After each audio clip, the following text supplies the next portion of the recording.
Everybody on the top got the same sound. Everything I'm about to drop, make a name now. Yeah, y'all don't really know, y'all don't really know. Okay guys, അപ്പോൾ ബിറ്റ്കോയിൻ്റെ ഇപ്പോഴത്തെ അവസ്ഥ എന്താണെന്നുള്ള കാര്യങ്ങളാണ് നമ്മളിന്ന് നോക്കാനായിട്ട് പോകുന്നത്. ഇപ്പോൾ നമ്മൾ നിൽക്കുന്നത് ബിറ്റ്കോയിൻ്റെ ഒരു വീക്ക്ലി ടൈം ഫ്രെയിമിലുള്ള USDT പെയറിലുള്ള ചാർട്ടിലാണ് നിൽക്കുന്നത്. ഇവിടെ നമുക്ക് കൃത്യമായിട്ട് ഒരു റെസിസ്റ്റൻസ് ഏരിയ നമുക്കറിയാം. ഒരു 42K എന്ന് പറയുന്നത് ഒരു റെസിസ്റ്റൻസ് ഏരിയ ആണെന്നുള്ള കാര്യങ്ങൾ നമുക്കറിയാം. ആ ഒരു ഏരിയയിലേക്കാണ് പ്രൈസ് ഇപ്പോൾ വന്നുകൊണ്ടിരിക്കുന്നത് എന്നുള്ള കാര്യങ്ങൾ നമുക്കറിയാവുന്നതാണ്. ഒരു ഡെയിലി ടൈം ഫ്രെയിമിലേക്ക് പോകാം. അതിന് മുമ്പ് നമുക്ക് പിന്നീട് വരുന്ന മെയിൻ ആയിട്ടുള്ള റെസിസ്റ്റൻസ് ഏരിയാസ് എന്ന് പറയുന്നത് 50K ആണ്. പിന്നീട് വരുന്ന ഒരു റെസിസ്റ്റൻസ് ഏരിയ എന്ന് പറയുന്നത് പിന്നീട് വരുന്നത് ഓൾ ടൈം ഹൈ ആയിട്ടുള്ള ആ ഒരു 65K എന്ന് പറയുന്ന ആ ഒരു പ്രൈസാണ്. പിന്നെ താഴേക്ക് വരാണെങ്കിൽ പ്രധാനമായിട്ടുള്ള ഒരു സപ്പോർട്ട് ഏരിയ ആയിട്ട് നമുക്ക് 29K എന്ന് പറയുന്ന ഈ ഒരു ഏരിയ എടുക്കാനായിട്ട് സാധിക്കുന്നതാണ്.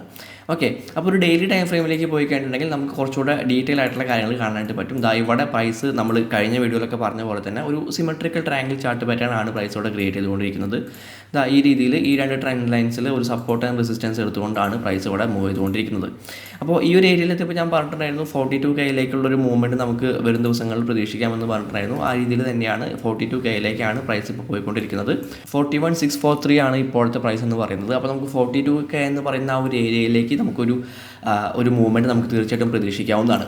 അപ്പോൾ നമുക്ക് മെയിനായിട്ട് അറിയേണ്ട കാര്യം എന്ന് പറയുന്നത് ഒരു ബുള്ളിഷ് ആയിട്ടുള്ള മാർക്കറ്റിലേക്ക് നമുക്ക് ബിറ്റ്കോയിൻ പോകുന്നത് കാണാനായിട്ട് പറ്റുമോ, അല്ലെങ്കിൽ ഈ ഒരു ബെയറിഷ് ആയിട്ടുള്ള ഈ ഒരു ട്രെൻഡ് കണ്ടിന്യൂ ചെയ്യുകയാണോ എന്നുള്ള കാര്യങ്ങളാണ് നമുക്ക് അറിയേണ്ടതായിട്ടുള്ളത്.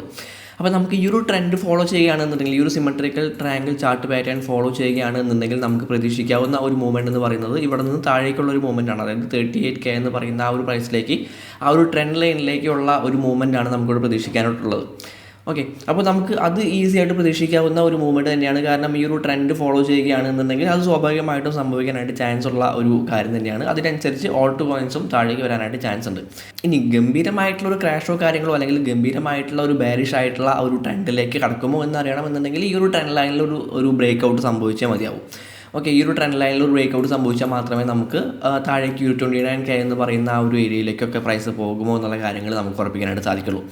കറൻ്റ്ലി അങ്ങനത്തെ ഒരു അവസ്ഥയിലേക്കൊന്നും നമുക്കിപ്പോൾ പോകേണ്ടതായിട്ട് ആവശ്യമില്ല. അതിന് ഇനിയും ദിവസങ്ങളുണ്ട്. നമുക്കിപ്പോൾ കറൻ്റ്ലി ഇപ്പോൾ എന്താണോ ട്രെൻഡ്, ഇപ്പോഴത്തെ ട്രെൻഡ് ഏതാണോ ഈ ഒരു സിമെട്രിക്കൽ ട്രയാങ്കിൾ ചാർട്ട് പാറ്റേണിനകത്ത് ഈ രീതിയിലാണ് പ്രൈസ് പോയിക്കൊണ്ടിരിക്കുന്നത്. അപ്പോൾ നമുക്ക് ഇപ്പോഴത്തെ കാര്യങ്ങൾ മാത്രം നോക്കിയാൽ മതി. ഇനി പ്രൈസിന് മുകളിലേക്ക് പോകണമെന്നുണ്ടെങ്കിൽ എന്തൊക്കെ കടമ്പകൾ കടക്കണം എന്ന് ചോദിച്ചു കഴിഞ്ഞിട്ടുണ്ടെങ്കിൽ ഒരുപാട് കടമ്പകളുണ്ട്. മെയിനായിട്ട് ഈ രണ്ട് ട്രെൻഡ് ലൈൻസ്, ഈ ഒരു സിമെട്രിക്കൽ ട്രയാങ്കിൾ ചാർട്ട് പാറ്റേൺ എന്ന് പറയുന്ന ഈ ഒരു ട്രെൻഡ് ലൈൻ, ഈ ഒരു ട്രെൻഡ് ലൈൻ ബ്രേക്ക് ചെയ്യേണ്ടത് അത്യാവശ്യമാണ്. മാത്രമല്ല 48K എന്ന് പറയുന്ന ആ സ്ട്രോങ് ആയിട്ടുള്ള റെസിസ്റ്റൻസ് ഏരിയയും ബ്രേക്ക് ചെയ്യേണ്ടത് ആവശ്യമാണ്.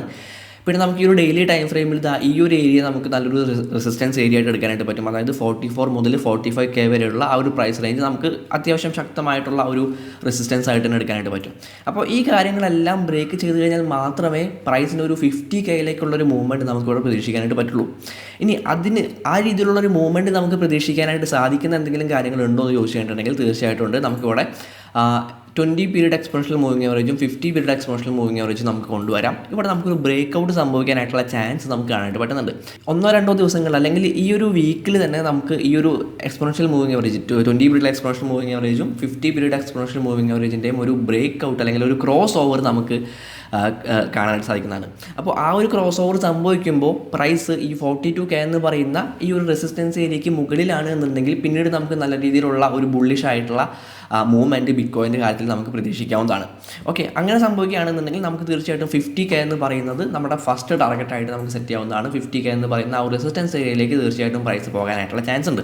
അപ്പോൾ ഞാൻ എന്തുകൊണ്ടാണ് ഈ ഒരു EMA ക്രോസ് ഓവർ നമുക്ക് നല്ല രീതിയിലുള്ള ബുള്ളിഷ് ആയിട്ടുള്ള ഒരു മൂവ്മെൻറ്റ് തരും എന്ന് പറയുന്നത് എന്ന് ചോദിച്ചു കഴിഞ്ഞിട്ടുണ്ടെങ്കിൽ, നിങ്ങൾ ബിറ്റ്കോയിൻ്റെ കേസിൽ തന്നെ മുൻപുണ്ടായിട്ടുള്ള കാര്യങ്ങൾ നോക്കാം. ഈ ഒരു 50 EMA 20 EMAനെ ബ്രേക്ക് ചെയ്തപ്പോൾ നല്ല രീതിയിൽ ഗംഭീരമായിട്ടുള്ള ഒരു ഡൗൺ മൂവ്മെൻറ്റ് ഉണ്ടായിട്ടുണ്ട്. ഇവിടെ 20 EMA 50 EMAനെ ക്രോസ് ചെയ്തപ്പോൾ നമുക്ക് നല്ല രീതിയിലുള്ള ബുള്ളിഷ് ആയിട്ടുള്ള മൂവ്മെൻറ്റ് ഉണ്ടായിട്ടുണ്ട്. അതുപോലെ നിങ്ങൾക്ക് മുൻപുണ്ടായിട്ടുള്ള കാര്യങ്ങൾ നോക്കിക്കണ്ടിട്ടുണ്ടെങ്കിൽ നല്ല രീതിയിലുള്ള ഈ ക്രോസ് ഓവർ സംഭവിക്കുന്ന സമയത്തെല്ലാം തന്നെ നല്ല രീതിയിൽ ഗംഭീരമായിട്ടുള്ള ഒരു മൂവ്മെൻ്റ് ഒക്കെ ഇവിടെ സംഭവിക്കുന്നത് നമുക്ക് ഇവിടെ കാണാനായിട്ട് പറ്റുന്നുണ്ട്.